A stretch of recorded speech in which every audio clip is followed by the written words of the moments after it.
Muli magandang umaga po sa inyong lahat. Malugod na pagtanggap sa St. Joseph Parish Gagalangin sa ika-6 ng umagang banal na misa na may liturhiya ngayong kapistahan ng pagliliwanag sa bagong anyo ng Panginoon.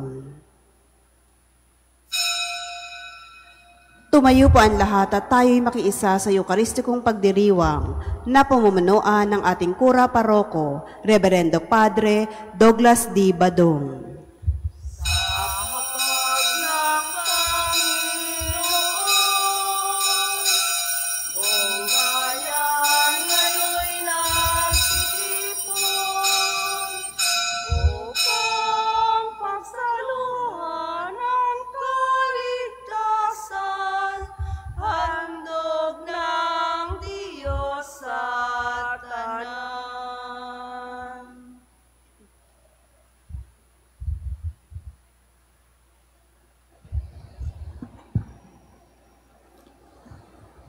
Sa ngalan ng Ama at ng Anak at ng Espiritu Santo. Amen. Ang pagpapala ng ating Panginoong Hesus Kristo, ang pag-ibig ng Diyos Ama, at ang makikipagkaisa ng Espiritu Santo naway sumainyong lahat. At sumaiyo rin. Ngayon po ay pinagdiriwang natin ang kapistahan ng pagliliwanag sa bagong anyo ng Panginoon. Mga kapatid, aminin natin ang ating mga kasalanan upang tayo'y maging marapat gumanap sa banal na pagdiriwang.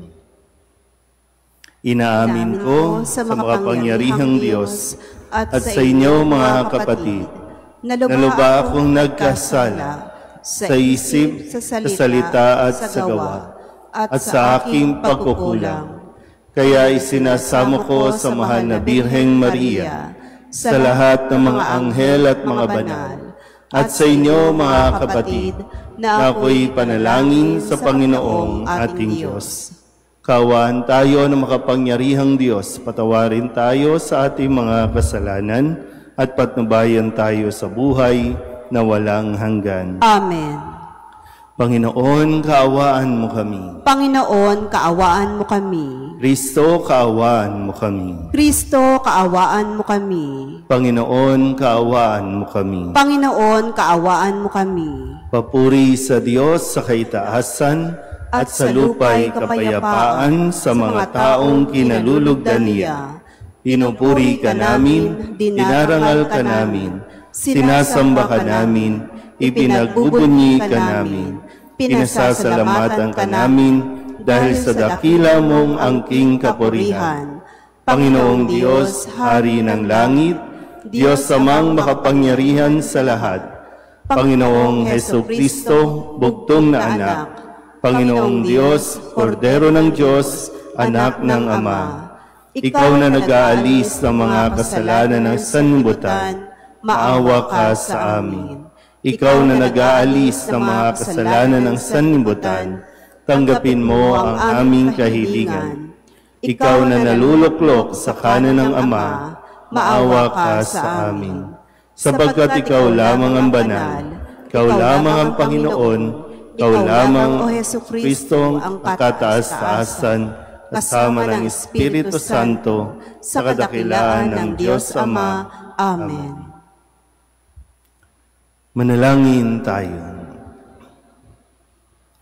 Ama naming makapangyarihan sa pagliliwanag sa bagong anyo ng iyong anak, ang pananda ng aming sinasampalatayanan ay iyong binigyang patunay sa pagsaksi ng aming mga ninuno at inihayag mong kami lubos na kinukupkop bilang mga anak. Ngayon kami nakikinig sa iyong anak na pinakamamahal. Kami naway pagindapating maging tagapagmanang kanyang katambal. Sa pamamagitan niya, kasama ng Espiritu Santo, magpasawalang hanggan. Amen.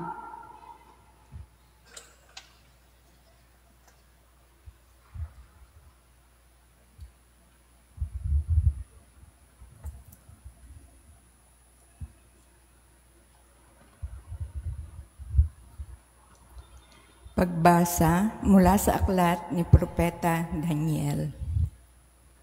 Habang ako'y nakatingin, may naglagay ng mga trono. Naupo sa isa Sa mga ito, ang isang nabubuhay magpakailanman. Kumikinang sa kaputian ang kanyang kasuotan at parang lantay na lana ang kanyang buhok. Ang trono niya ay nagniningning. Ang mga gulong nito ay apoy na nagliliyab. Waring agos ng tubig ang apoy na bumubuga mula sa trono. Ang naglilingkod sa kanya ay 1,000,000 bukod pa sa milyon-milyong nakaantabay. Humanda na siya sa paggawad ng hatol at binuksan ang mga aklat. Patuloy ang aking pangitain. Ang nakita ko naman ay isang tila taong nakasakay sa ulap. Bumaba ito at lumapit sa nabubuhay magpakailanman. Binigyan siya ng kapamahalaan, ng karangalan at ng kaharian. Siya ay paglilingkuran ng lahat ng tao, bansa at wika. Ang pamamahala niya ay di matatapos at di babawiin at hindi mawawasak ang kanyang kaharian. Ang salita ng Diyos. Salamat sa Diyos. Panginooy maghahari, lakas niya'y mananatili. Panginooy maghahari, lakas niya'y mananatili. Ang puon ay maghahari, magalak ang kalupaan. Lahat kayong mga pulo ay magsaya at magdiwang. Ang paligid niya ay ulap na lipos ng kadiliman. Kaharian niya ay tapat at salig sa katarungan. Panginooy maghahari, lakas niya'y mananatili. Yaong mga kabundukay natutunaw parang pagkit sa harapan ng dakilang Panginoon ng daigdig. Sa langit ay nahahayag yaong kanyang katuwiran, sa lupa ay makikita ang kanyang kadakilaan. Panginooy maghahari, lakas niya'y mananatili. Ikaw poon ay dakila at hari ng buong lupa. Dakila ka sa alinmang mga Diyos na ginawa. Panginooy maghahari, lakas niya'y mananatili. Pagbasa mula sa ikalawang sulat ni Apostol San Pedro. Mga pinakamamahal, ang ipinahayag namin sa inyo tungkol sa muling pagparito ng ating Panginoong Hesukristo na puspos ng kapangyarihan ay hindi sa mga alamat na katha lamang ng tao. Nasaksihan namin ang kanyang kadakilaan nang ipagkaloob sa kanya ng Diyos Ama ang karangalan at kapurihan. Ito'y nangyari nang marinig ang tinig mula sa dakilang kaluwalhatian ng langit. Ito ang pinakamamahal kong anak. Siya ang lubos kong kinalulugdan. Narinig namin ito sapagkat kami kasama niya sa banal na bundok. Kaya naman lalong tumibay ang aming paniniwala sa ipinahayag ng mga propeta. Makabubuting ito'y pag-ukulan ninyo ng pansin sapagkat ang nakakatulad nito ay isang ilaw sa karimlan na tumatanglaw sa inyo habang sa mamanaag ang araw ng Panginoon at ang sinag ng tala ng umagay maglagos sa inyong puso. Ang salita ng Diyos. Salamat sa Diyos.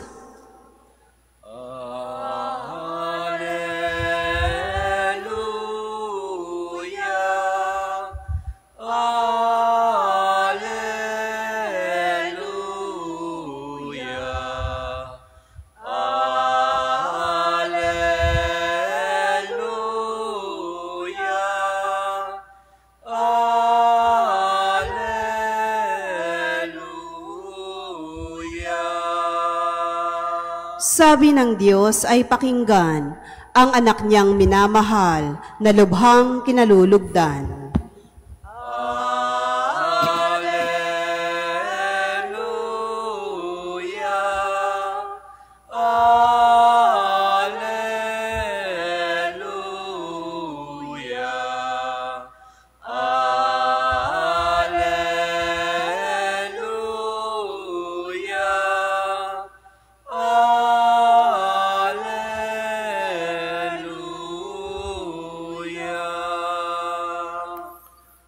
Sumainyo ang Panginoon. At sumaiyo rin. Ang mabuting balita ng Panginoon ayon kay San Lucas. Papuri sa iyo, Panginoon. Noong panahong iyon, Umakyat si Jesus sa bundok upang manalangin. Isinama niya sina Pedro, Juan at Santiago. Samantalang siya'y nananalangin, nagbago ang anyo ng kanyang mukha. Nagningning ang kanyang kasuotan na naging puting-puti. Di kaginsa-ginsay, lumitaw ang dalawang lalaki, sina Moises at Elias, na napakitang may kaningningan at nakipag-usap sa kanya. Pinag-usapan nila ang nalalapit na pagpanaw ni Jesus na magaganap sa Jerusalem. Tulog na tulog si Pedro at ang kanyang mga kasama, ngunit sila'y biglang nagising at nakita nila si Jesus na nagniningning at ang dalawang lalaking nakatayo sa tabi niya. Nang papaalis na sa tabi ni Jesus ang mga lalaki, sinabi ni Pedro, "Guro, mabuti pa'y dumito na tayo. Gagawa po kami ng 3 kubol, isa sa inyo, isa kay Moises at isa kay Elias." Ang totoo'y hindi niya nalalaman ang kanyang sinasabi. Nagsasalita pa siya nang matakpan sila ng isang ulap at sila'y natakot. At may isang tinig mula sa alapaap na nagsabi, "Ito ang aking anak, ang aking hinirang. Siya ang inyong pakinggan." Nang tumigil ang tinig, nakita nilang nag-iisa na si Jesus. At hindi muna sinabi ng alagad kanino man ang kanilang nakita. Ang mabuting balita ng Panginoon. Pinupuri ka namin, Panginoong Heso Kristo. Isang magandang umaga po sa inyong lahat. Ngayon po ay August 6 at ating pong pinagdiriwang ang kapistahan ng pagliliwanag sa bagong anyo ng Panginoon o ang tinatawag nating Transfiguration, ang pagbabagong anyo ni Jesus. Sa ating pong pananampalataya, mahalaga na ating pong tinutuklas o patuloy na inaalam ang ilang mga bahagi tungkol sa ating pong pananampalataya, lalo tigin ang tungkol sa ating Panginoong Heso Kristo.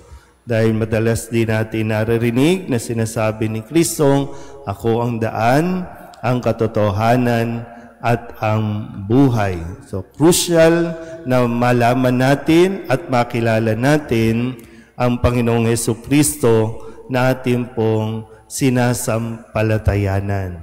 Hindi lang po tayo hingi lang ng hingi sa ating Panginoong Jesucristo. Hindi lang tayo nagdadasal para pagalingin tayo kasi paano ba at ano ba ang pagkilala natin sa ating Panginoong Jesucristo. So, dapat yon inaasahan din sa atin bilang mga Katoliko na pinalalalim natin ang ating pagkilala sa ating sinasampalatayanan.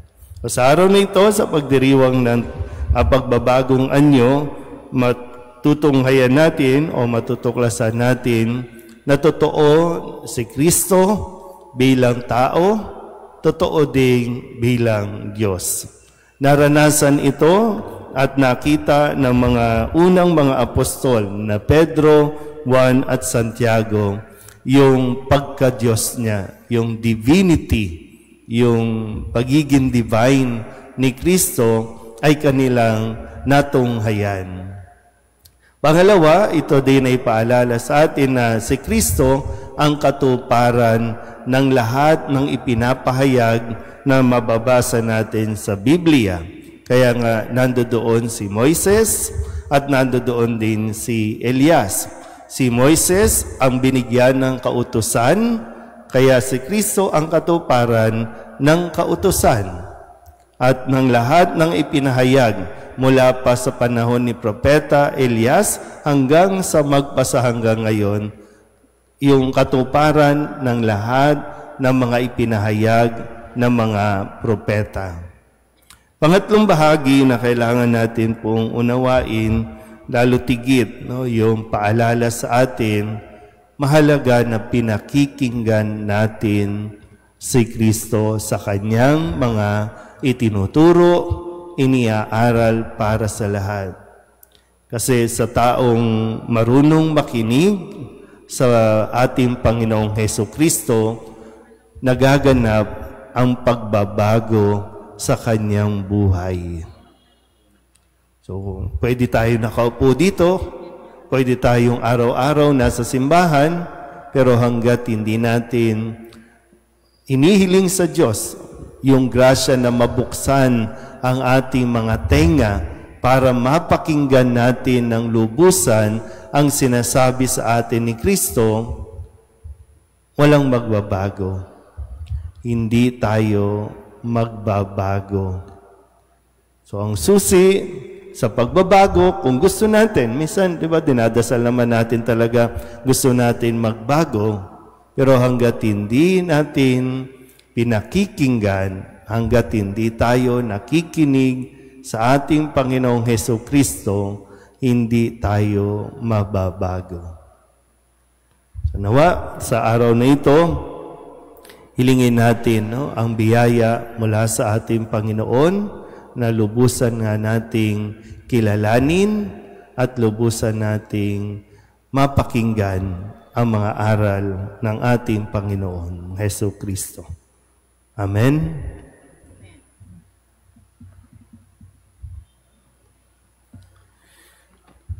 Sa pagbabagong anyo, inihayag ng Ama ang kaluwalhatian ng kanyang anak. Hindi natin nakikita ngayon ang kanyang kaluwalhatian, subalit sa ating paghihintay sa kaharian, manalangin tayo sa Ama sa ngalan niya.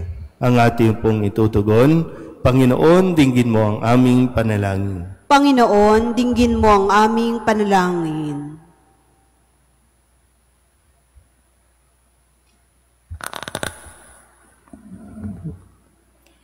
Sa pamamagitan ng simbahan, naway magningning ang kaluwalhatian ni Kristo habang tapat tayong nakikinig sa Kanya, manalangin tayo sa Panginoon. Panginoon, dinggin mo ang aming panalangin. Ang mga bansa naway maakay ng minamahal na anak sa mga landas ng kapayapaan at katarungan, manalangin tayo sa Panginoon. Panginoon, dinggin mo ang aming panalangin. Tayo naway lumago sa biyaya at sa gayoy mamasdan ng iba ang liwanag ni Kristo sa ating buhay, manalangin tayo sa Panginoon. Panginoon, dinggin mo ang aming panalangin. Ang mga taong nagturusa, naway makita ang kanilang hinaharap sa nagbabagong anyong manunubos, manalangin tayo sa Panginoon. Panginoon, dinggin mo ang aming panalangin. Ang mga yumao, naway magkaroon ng bagong anyo at makatulad ng niluwalhating katawan ni Kristo, manalangin tayo sa Panginoon. Panginoon, dinggin mo ang aming panalangin. Idulog din natin sa Panginoon ang ating mga personal na kahilingan at mga panalangin para sa ating mga pamilya, kasama din ang mga kahilingan ng mga nanonood sa online. Lahat ng mga misang pasasalamat, special na intensyon, agarang paggaling ng mga may sakit, tang lahat ng mga kaluluwa na hiniling na ipagdasal sa misang ito.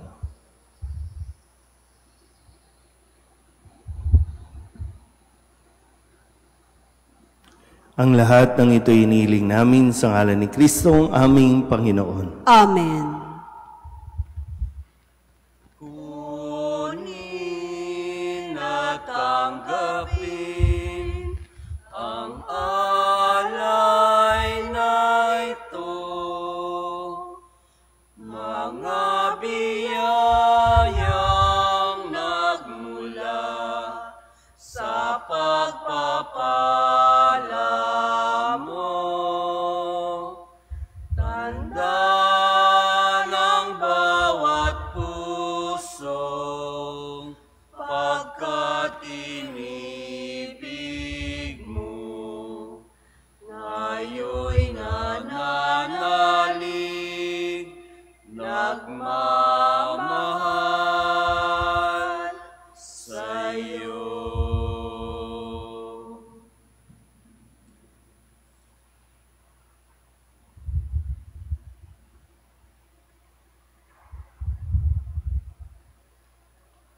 Manalangin kayo mga kapatid upang paghain natin ay kalugdan ng Diyos Amang makapangyarihan. Tanggapin nawa ng Panginoon itong paghahain sa iyong mga kamay, sa kapurihan niya at karangalan, sa ating kapakinabangan, at sa buong sambayanan niyang banal.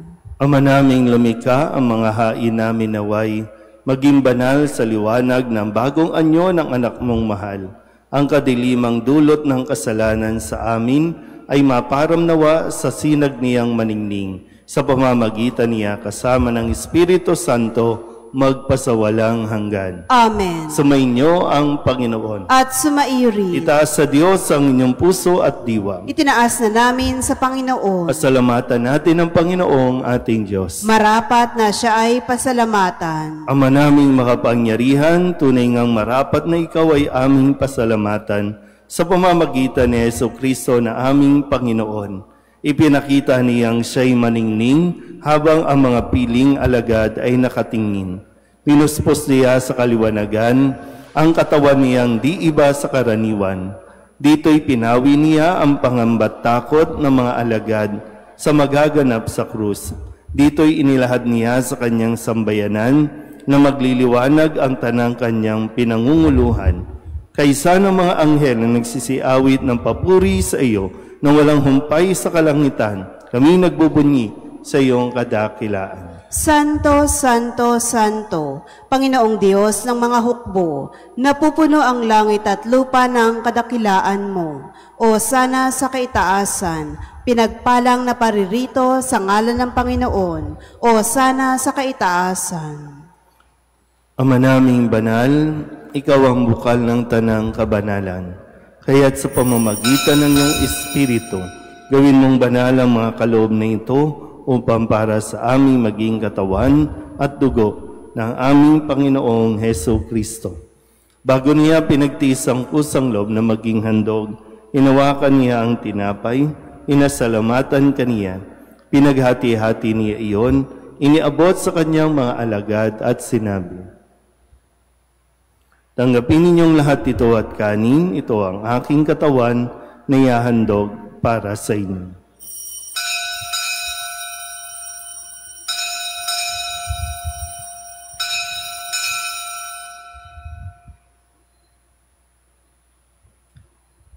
Gayun din naman nung matapos ang hapunan, inawakan niya ang kalis, muli kaniyang pinasalamatan.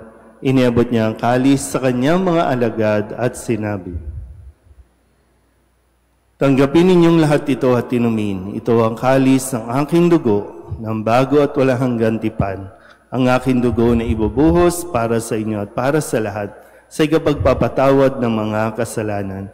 Gawin ninyo ito sa pag-alaala sa akin.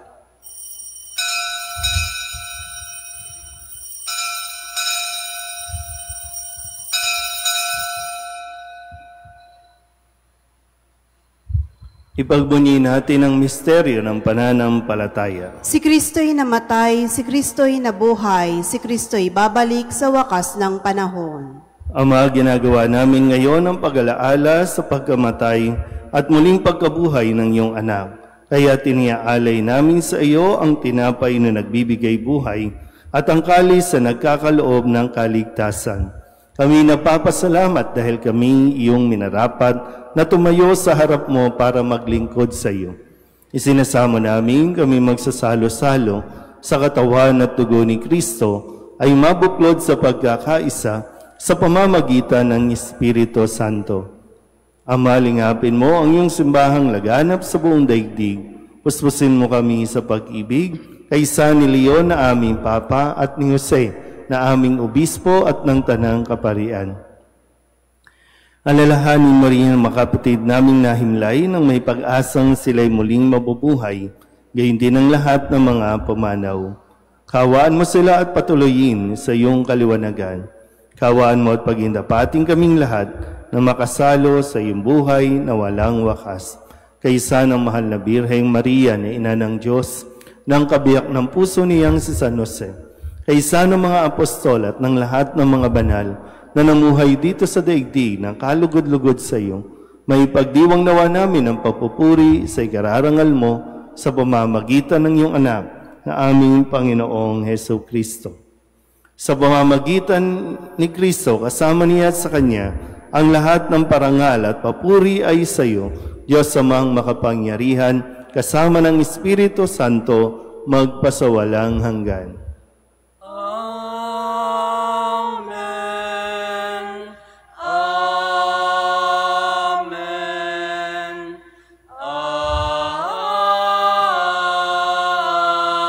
Amen.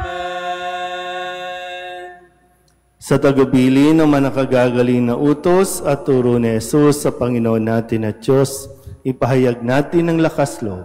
Ama namin, sumasalangit ka, sambahin ang ngalan mo. Mapasa amin ang kaharian mo, sundin na loob mo dito sa lupa para nang sa langit.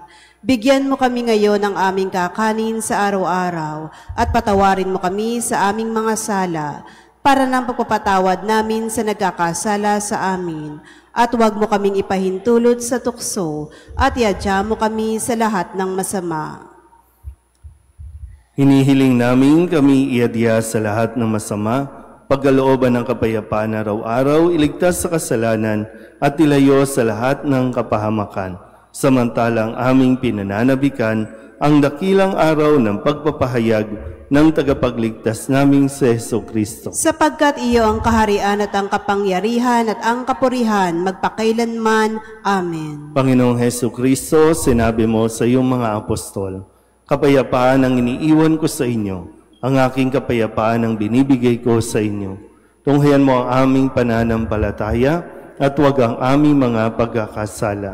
Pagkalooban mo kami ng kapayapaan at pagkakaisa ayon sa iyong kalooban, kasama ng Espiritu Santo, magpasawalang hanggan. Amen. Ang kapayapaan ng Panginoon ay laging sumainyo. At sumaiyo rin. Mabigayan po tayo ng kapayapaan sa isa't isa. Kordero ng Diyos na nag-aalis ng mga kasalanan ng sanlibutan, maawa ka sa amin. Kordero ng Diyos na nag-aalis ng mga kasalanan ng sanlibutan, maawa ka sa amin. Kordero ng Diyos na nag-aalis ng mga kasalanan ng sanlibutan, ipagkaloob mo sa amin ang kapayapaan.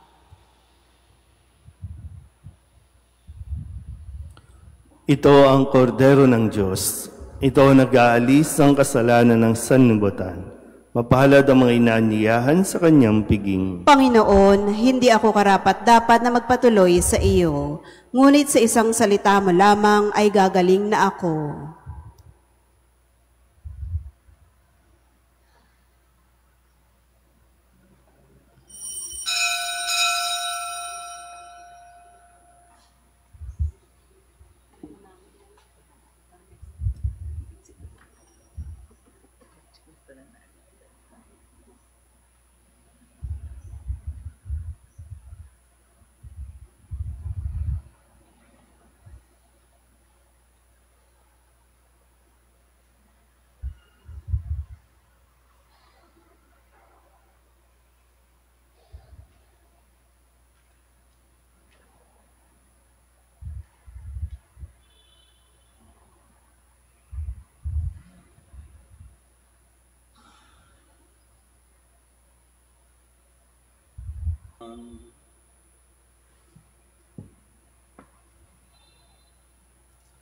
Tumayo na po ang lahat.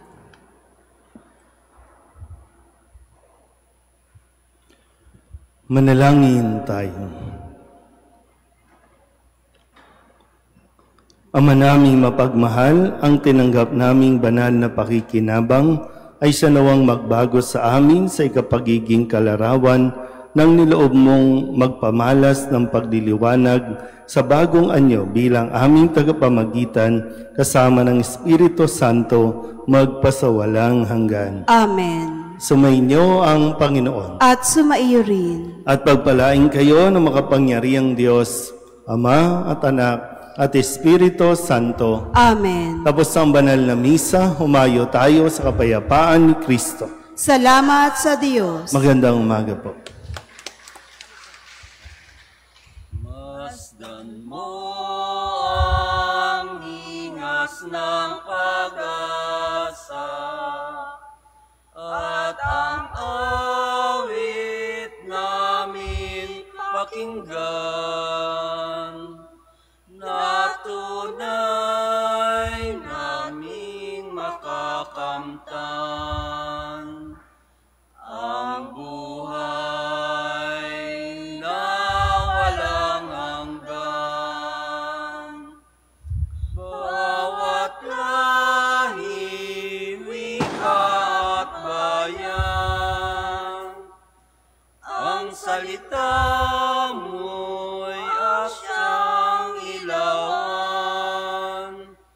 landas namin kung kami